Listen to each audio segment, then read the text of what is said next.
The following is a presentation of the Boltup Sports Media Network. Here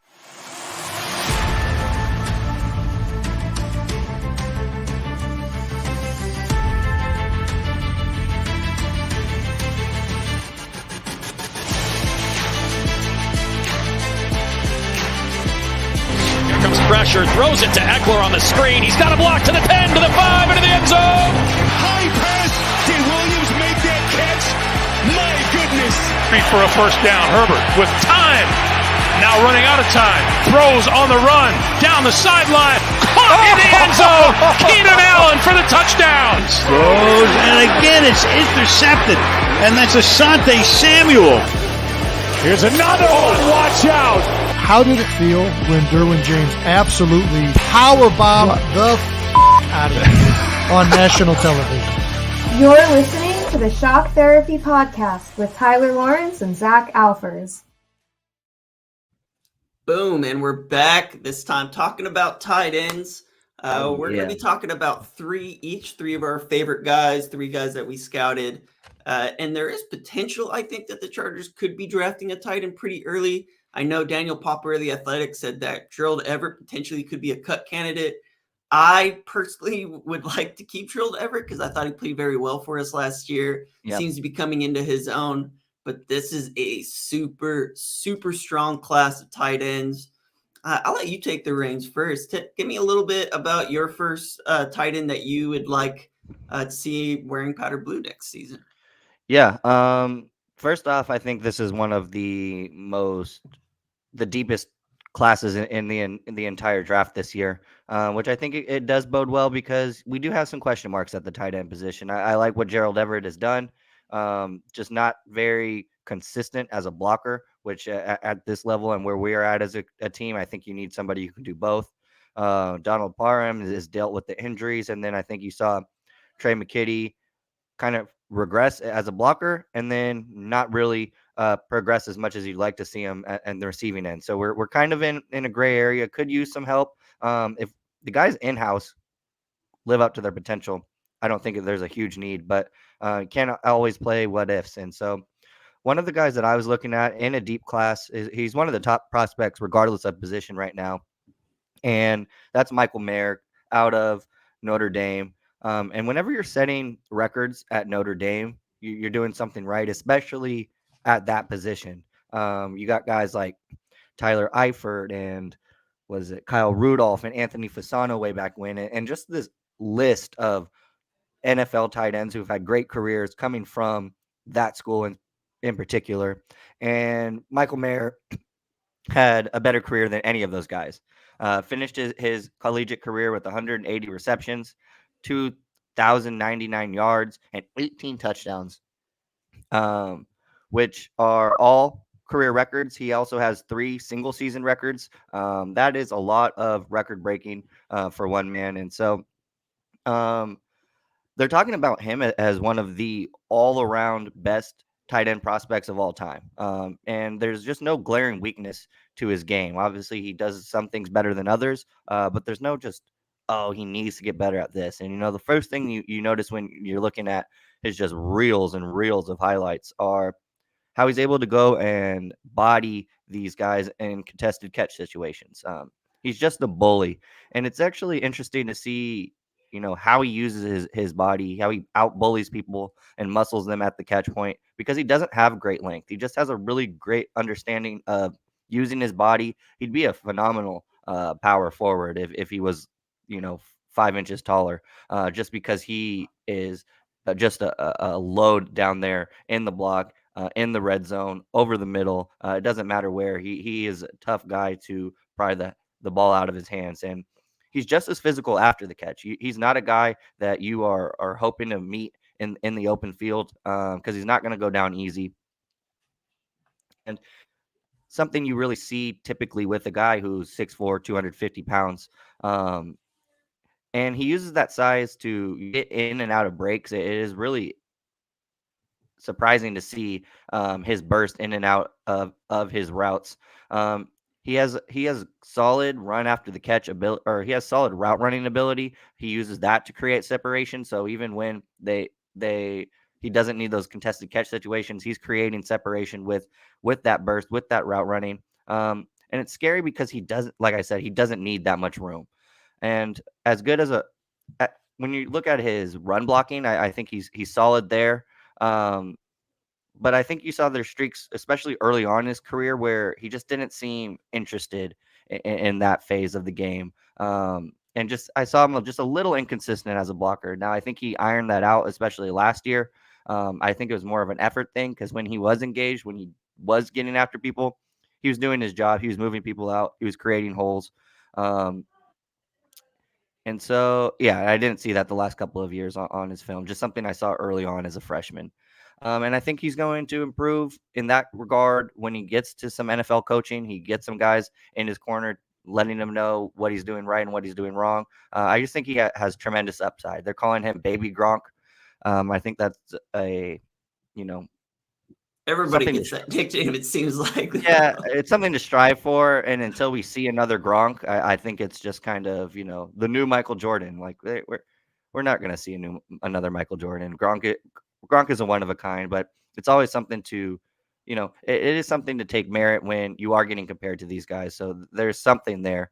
I thought something that was interesting, though, at 6'4", he only has a 76-inch wingspan, which is in the bottom 8 percentile of NFL, of collegiate tight ends, which will be even smaller at the NFL level. And when you look at that wingspan, that's typically what you see from 5'10", 6-foot receivers. So interesting. I don't think it's going to be a big knock because, like I said, he does have a great understanding of body positioning, but still something to consider when you're looking at guys in the NFL who are ridiculously long and athletic. Could potentially cause some problems, but I think he's just so well-rounded. He's going to go in the top 10 picks. I don't think there's a realistic chance the Chargers get him, but if he's there at 21, you got to take some serious consideration.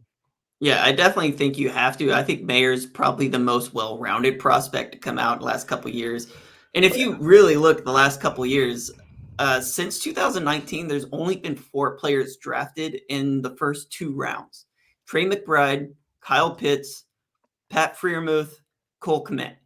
And those are the only 4 guys in the last 3 years to be drafted at that position, which is a little interesting because I think there could be 4 or 5 drafted in the first 2 rounds this year. I'm going to talk about Dalton Kincaid, 6'4", 240 pounds from Utah. I have a late first, kind of an early second round for him. I ended up watching the Colorado USC and the USC Pac-12 championship. After just a single season of high school football out of Las Vegas, Nevada, Kincaid actually attended USD, University of San Diego, for his freshman and sophomore years. As a sophomore in 2019, he had 835 yards receiving, which was the second most among all tight ends in the FCS. And he had he trained because he only played 4 games or something like that. But he finished the season, the following season, with 36 receptions, 519 yards, 8 touchdowns. Last year was another breakout year for him. 79 receptions, 890 yards. He had the second most all tight ends in the FBS. Another 8 touchdowns. Was it John?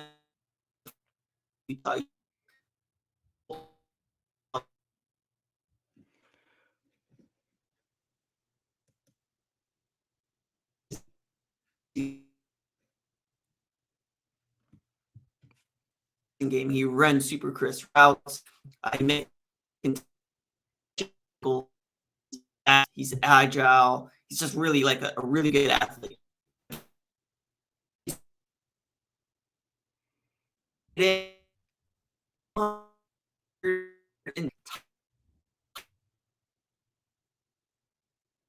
From a wide receiver, it just doesn't happen. He only had 2 drops and 93 total targets, caught over 50% of his total contested targets. His hands are super strong, but he's also like really, really dangerous with the ball in his hands. He had 16 missed tackles, which ranks the 3rd highest among all tight ends. So this guy is a threat with the ball. He's a threat as a wide receiver. As a blocker, though, he's a little undersized. He's only 240 pounds. You typically want your tight ends to be like 250.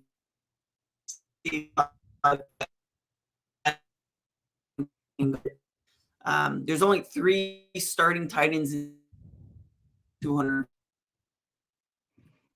second.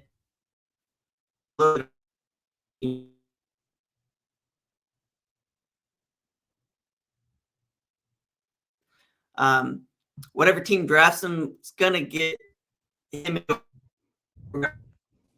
Like I said, he hasn't been playing organized football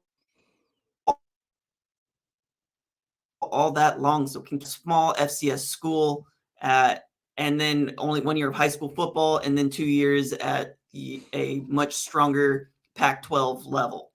He's being talked about as potential first-round pick. I think a lot of teams are looking at his size and maybe pushing him into the second round. I've even seen some mock drafts have him in the third round. There's no chance he makes it the third round. I think he's just too dynamic as a wide receiver. He is a fifth-year senior, 24 years old, so he's a little bit older than what you would typically want, especially when you look at a guy like Michael Mayer, who's 3 years younger than he is. That's a big difference.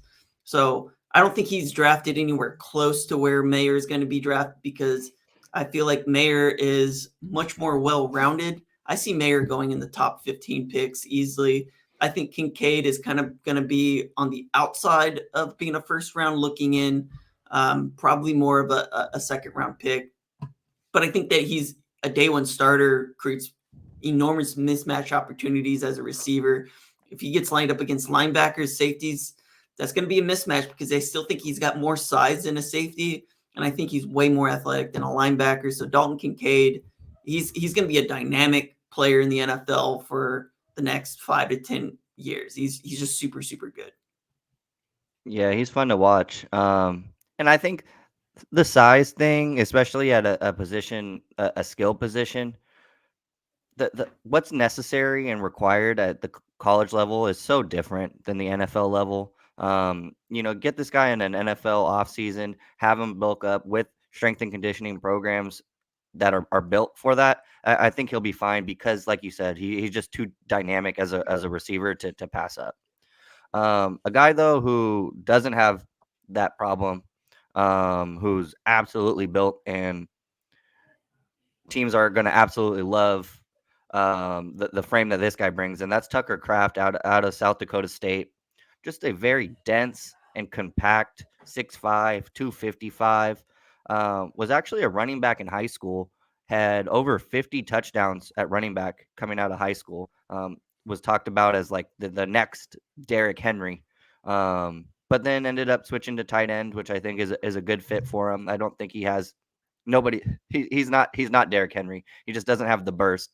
But he's strong. That's what you're getting from a guy like this. And he had his best year in 2021, 65 catches, 770 yards, 6 touchdowns. And then last year was injured, but was still able to produce 25 catches, 320 yards, 3 touchdowns, and combines just very, very soft hands with just incredible strength. He's a good athlete. He's not elite by any means, but this dude is boxing people out. You are not going to run through him. He's just too big. And I think using his frame, he's a little longer than Meyer, just as strong, just as hard to get around. I think day one, he's going to be an immediate impact in the red zone, in short yardage situations where you don't need a whole lot of separation. You're just trying to get a ball and let a guy make a play. He's that type of guy. And at his size, I do think he has good long speed, but it does take him a while to get there. He isn't a burner, but he will threaten defenses because he does have some speed. Once he gets past 10 yards and he's going, he can create pressure in the deep part of the field through the seams. Just not something that DBs are going to fear. What they're going to fear is trying to tackle this guy or trying to outbody him in the red zone. Now, I still think he has enough speed to offer a little bit of run after catch ability.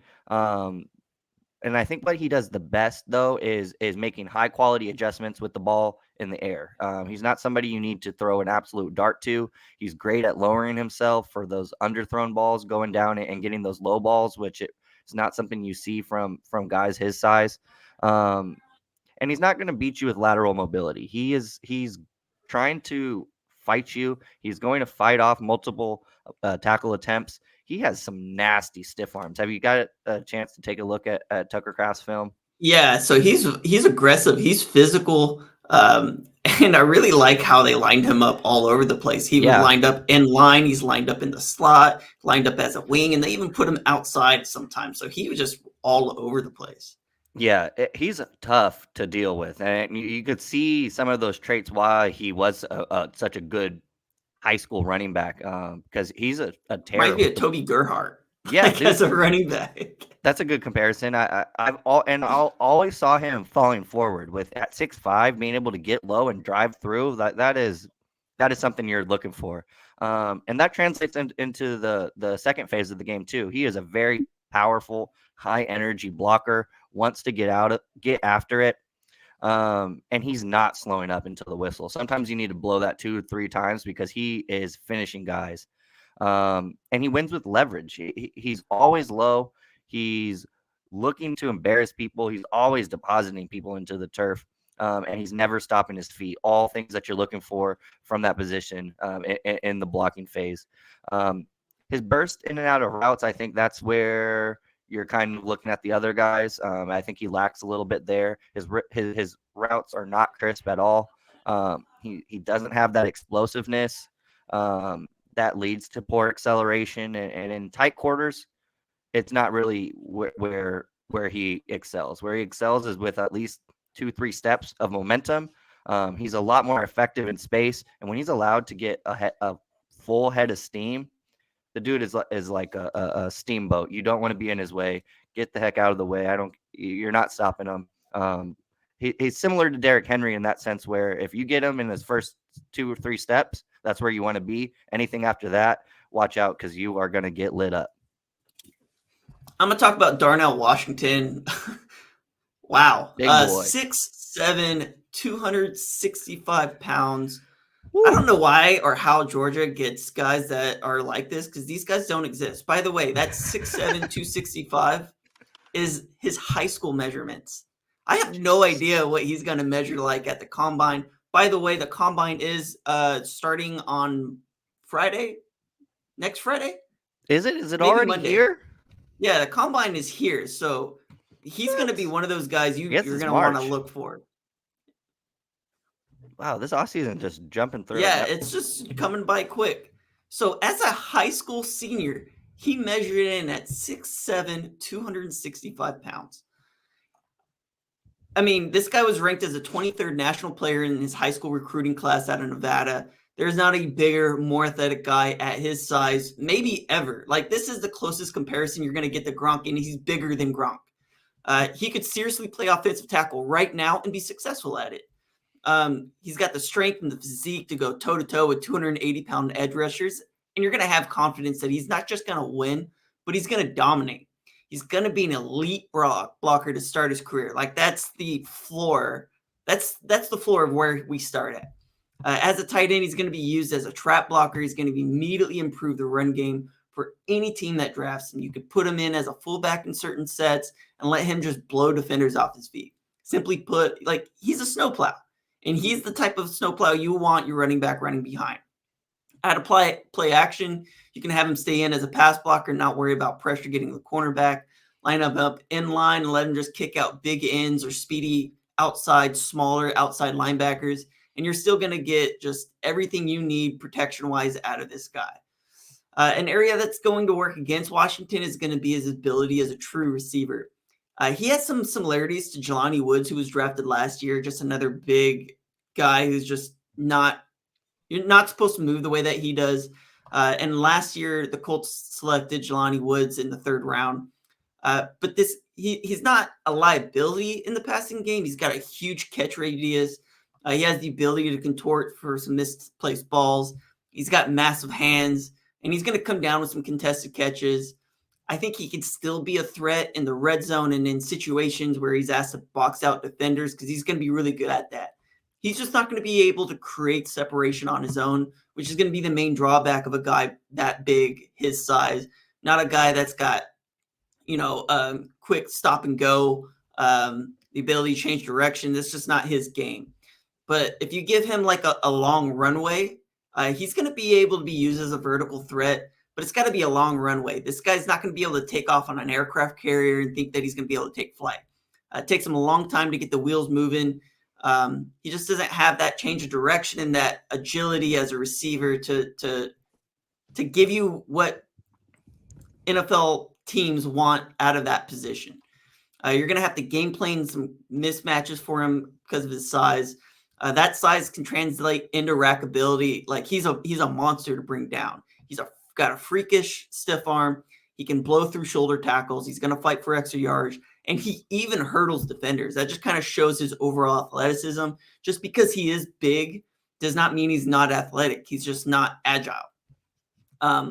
Watching Washington compared to his opponents, it's like watching a high school football player play on a Pop Warner high school football team or a Pop Warner team, like an 18-year-old kid playing with a bunch of 10-year-old kids. That's what you're getting. Like that kid who won the Florida competition this summer. You know what I'm talking about? Yeah.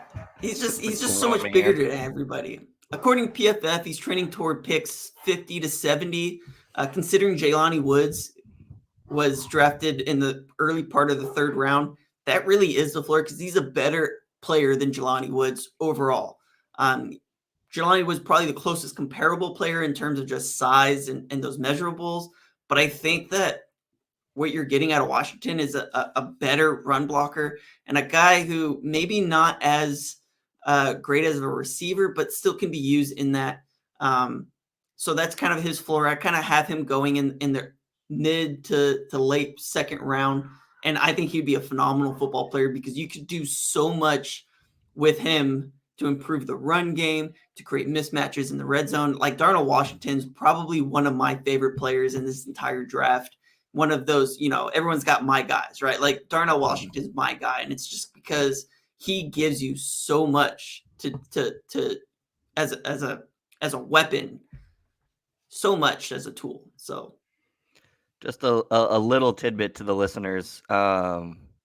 Every time we do these position breakdowns, me and Tyler always have a draft, and he was nice enough to give me the first quarterback pick because he wanted the first tight end pick, and over Dalton Kincaid, over Michael Mayer, he took Darnell Washington. So that's where his head is. Just want to throw that out there because he's just so much fun. Yeah, I love the guy. No, and I do love those drafts. We've already done our wide receiver draft, so they're fun. So who do we want to break down the most? And that was my first overall pick. Sometimes you beat me to the shot. Yeah, no, that was a guy I would like to break down, but you did a great job there, and that dude is going to be such an absolute nightmare at the next level. Excited to see his career. The last guy I took a look at was Cameron Latu, the tight end out of Alabama. Actually, a converted edge player, was a four-star recruit out of high school. Actually came to Alabama as an edge, played one game in 2018, and then was redshirting the rest of that year. Just couldn't break the depth chart. Was a depth piece. And I mean, Alabama has just a plethora of edge pieces. So decided to, they had a great player in Latu. They just wanted to throw him over there on the other side of the ball, see what he could do. And the rest is kind of history. In 2019, still just used as a depth piece. 2020 didn't really play a whole lot, and then really broke out in 2021, which I think is just a testament to his work ethic, and the fact that nothing really gets this guy down, because even in 2021 he was still the number 2 tight end on that depth chart, behind Jaleel Billingsley, who, because of Latu's breakout season that year, went to Texas, and now they're both entering the draft at the same time, and you kind of see their positions kind of flip flop.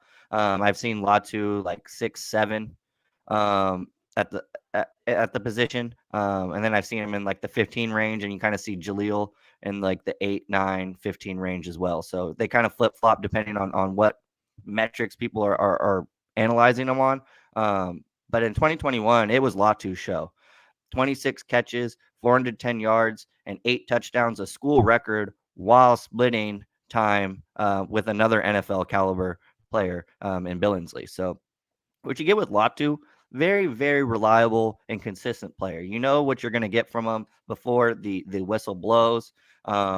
He's just an absolute student of the game. He's very, very intellectual, very high IQ, and I think he uses that beyond just the elite athleticism, the measurables that you're looking for. I think it's his brain that kind of separates him and allows him to continuously climb depth charts at a position that wasn't really his natural position.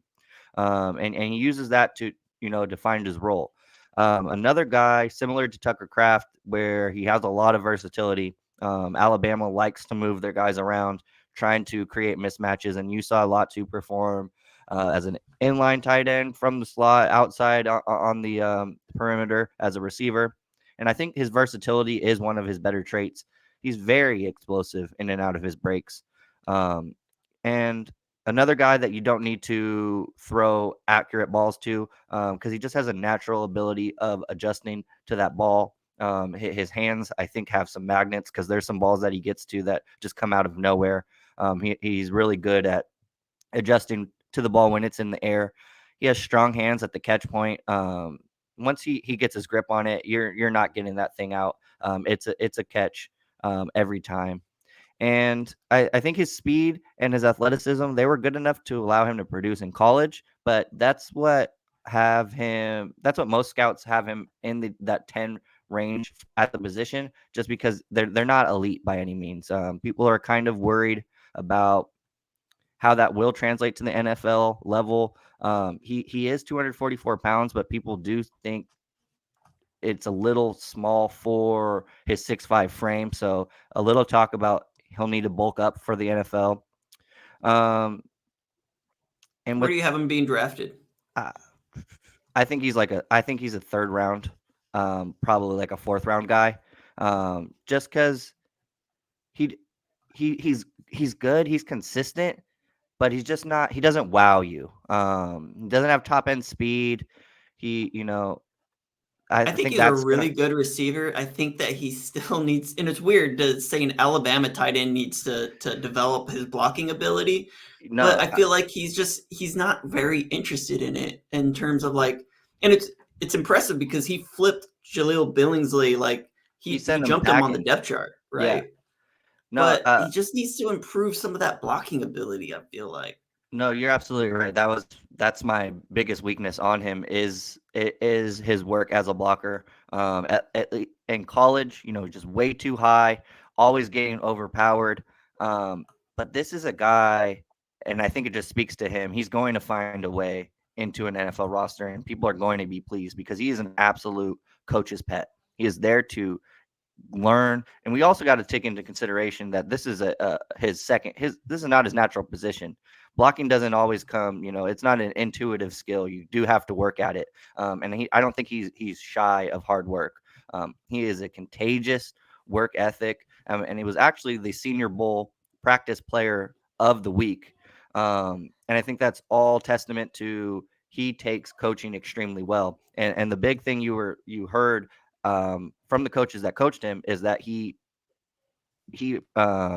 improved tremendously as a blocker. And so I think if you continue to allow him that NFL coaching, get that NFL coaching around him, get some guys around him that can show him the way, he's going to figure it out just because he's just a really, really smart cat.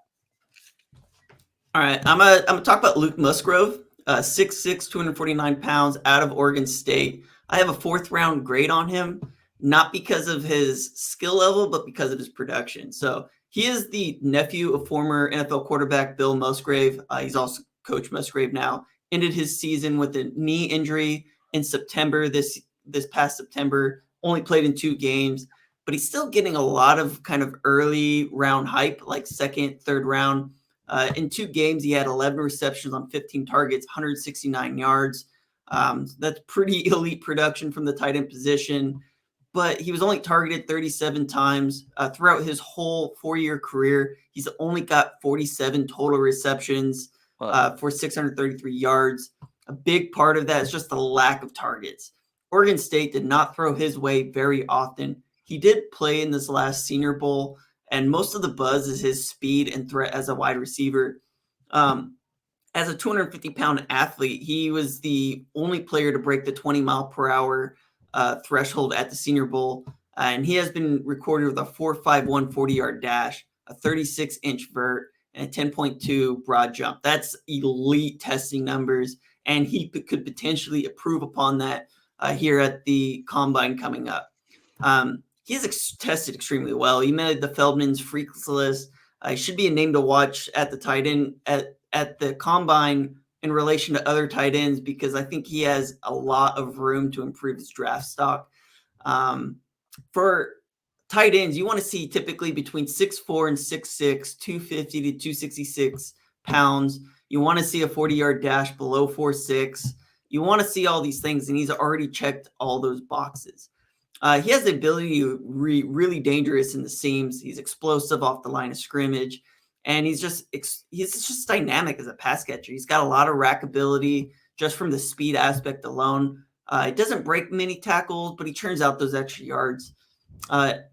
Musgrove, like a deterrent, is going to be his blocking ability. Plays high, he lets guys get around him. It's more of like a technique issue. There were moments where I could see him driving defenders back, but he just lets defenders disengage way too often. PFF estimate Musgrave's draft position is going to trend between picks 35 and 50.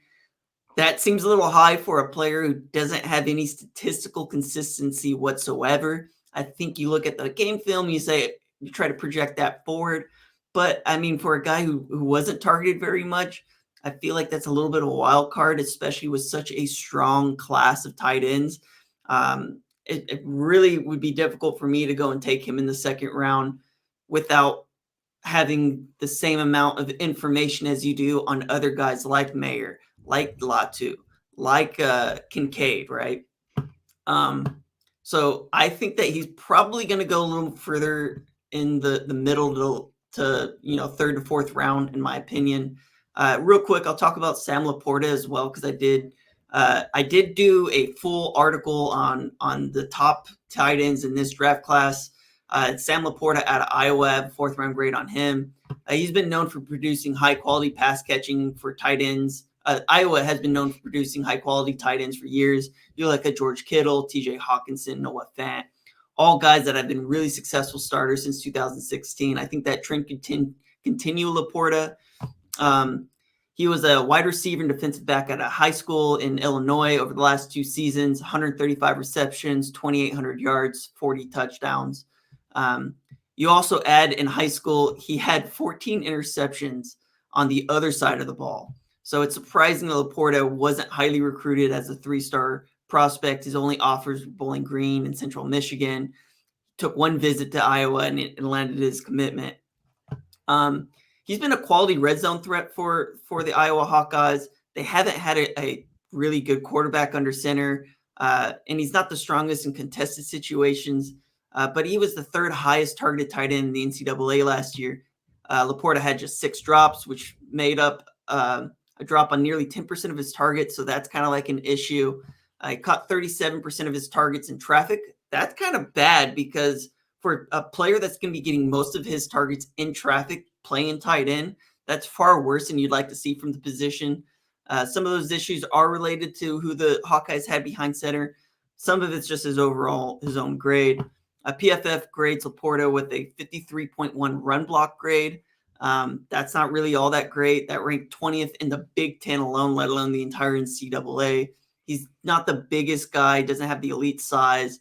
He doesn't have the strength or aggressiveness in the run game right now.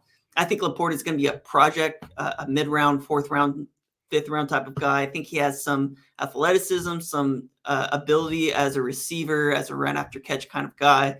But nobody, like, he's toward the back end of this list in terms of tight ends. Other big tight ends up in that 250 range, top 250 players. You got Luke Schoonmaker from Michigan, Zach Kuntz, Old Dominion, Payne Durham from Purdue, a couple other guys on there as well. It is a really, really strong class. I think as many as 10 tight ends, maybe 15 could be drafted in this class. But I look at a guy like Laporta and all of the other strong options ahead of him, and I see that it's probably going to make him drop down draft boards. If you want to read about any of these players, Be sure to go onto our website, lacshockTherapy.wixsite.com. You'll be able to find this.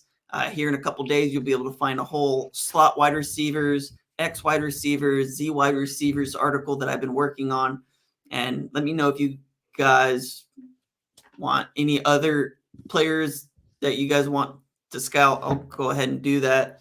Any closing remarks, Zach? Just that I didn't realize how close we were. The draft starts Tuesday. The combine. Tuesday.